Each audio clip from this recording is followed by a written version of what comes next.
Mendapat informasi dari Forum Ketua RT RW tentang keluhan warganya terhadap permasalahan banjir yang diakibatkan sampah di aliran anak sungai di Jalan Bangka, RT 56, Kelurahan Sako, Palembang.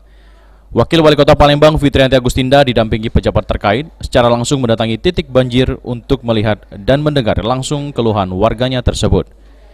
Dari hasil tinjauannya, orang nomor 2 di Kota Palembang ini mengatakan salah satu penyebab banjir di kawasan ini karena banyaknya tumpukan sampah rumah tangga yang dibuang warga di saluran air.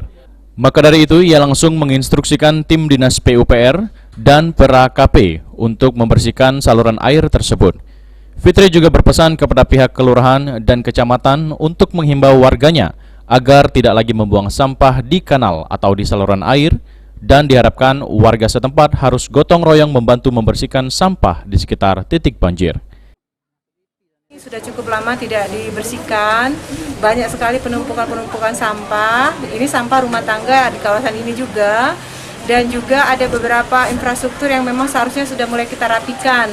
Ada jalan yang memang agak sedikit lebih rendah daripada saluran, sehingga menghambat saluran air, dan juga ada posisi kanal yang memang harus kita perbaiki karena sudah tergerus ya turun ke bawah tanah-tanahnya sehingga menghambat saluran air.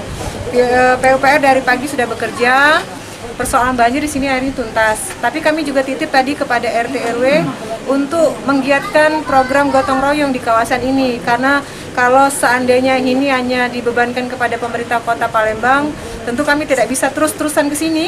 Dan ini harus dalam arti betul-betul sama-sama dari seluruh masyarakat yang ada di kawasan ini untuk sama-sama mengerjakan atau bersih atau gotong royong di kampung ini. Dan Heru Wahyudi, PAL TV.